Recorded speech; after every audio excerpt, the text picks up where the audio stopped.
In 1945, Japan lay in ruins. Cities flattened by bombings, industries shattered, and millions displaced. Hunger haunted the streets where once modern life had thrived. Yet, amid the ashes, something remarkable stirred, a quiet determination. The war had ended, but for the Japanese people, a new kind of battle was about to begin. The battle to rebuild. When Emperor Hirohito addressed his nation after surrender, it wasn't with defiance, but humility.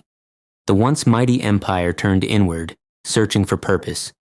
Under U.S. occupation, led by General Douglas MacArthur, Japan began an unprecedented reconstruction, political, social, and economic. Democracy replaced militarism and hope slowly replaced despair. The U.S. occupation brought reforms that would redefine Japan. Land redistribution empowered farmers.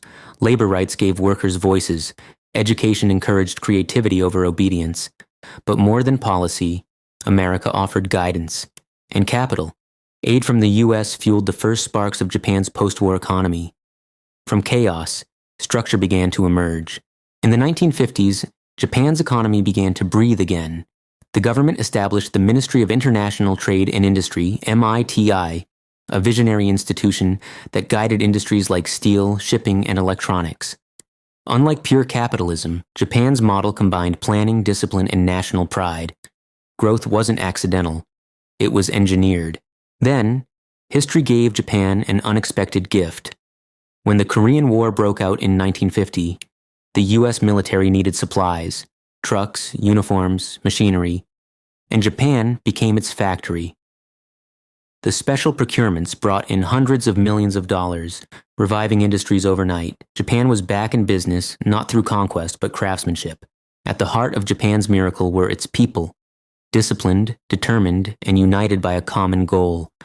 From salarymen in Tokyo to farmers in Hokkaido, everyone contributed. Hard work wasn't a burden. It was a calling. The collective spirit of Ganbaru, to persevere, powered Japan's transformation more than any foreign aid. Japanese engineers didn't just copy Western products, they perfected them. Radios became smaller, cars became more efficient, and cameras rivaled the world's best.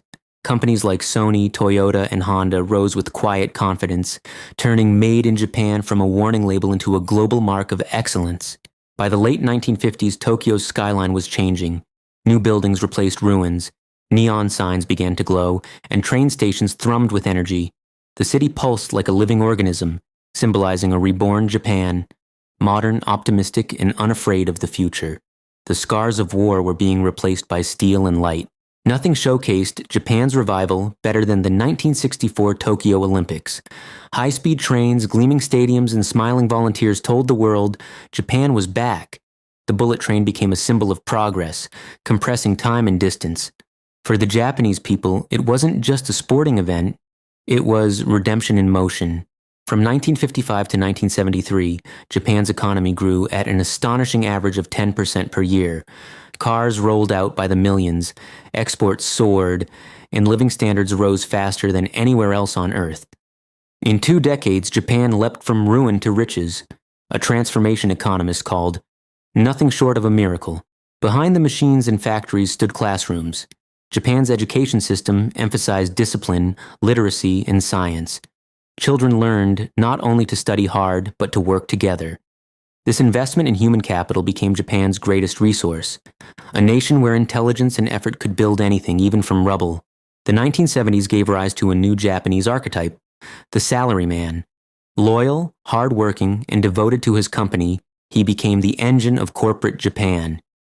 His sacrifice of time and rest reflected a cultural truth. Japan's miracle wasn't built on greed, but on dedication, a quiet duty to the collective. Unlike Western entrepreneurs driven by personal fame, Japanese innovators often worked in teams. Companies valued harmony over individual glory. The result was synergy, efficiency born from humility.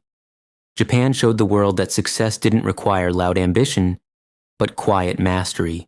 In 1973, the global oil crisis struck, threatening Japan's energy-hungry industries. But instead of collapse, Japan adapted. It turned toward energy efficiency, hybrid technologies, and smarter manufacturing. The crisis became a classroom.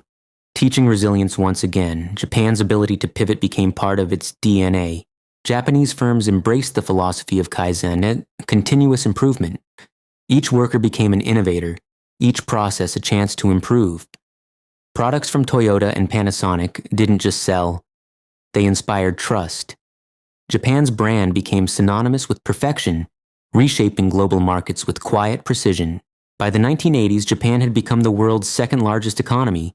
Its electronics, cars, and ships filled the globe. American economists studied Japan's methods. Western CEOs feared its efficiency. The world called it a miracle, but for the Japanese, it was simply the reward of discipline, learning, and unity. Even in modernization, Japan never abandoned its soul. Ancient temples stood beside skyscrapers. Tea ceremonies coexisted with microchips. The blend of tradition and technology gave Japan's progress a poetic beauty. Proof that a nation can move forward without forgetting where it began. By the late 1980s, Japan's economy soared too high. Land prices skyrocketed, stock markets boomed, and then inevitably burst. The bubble economy collapsed in the early 1990s, leading to the lost decade. But even in hardship, Japan endured with quiet dignity, the same endurance that rebuilt it after war. Japan's post-war story is more than economic data.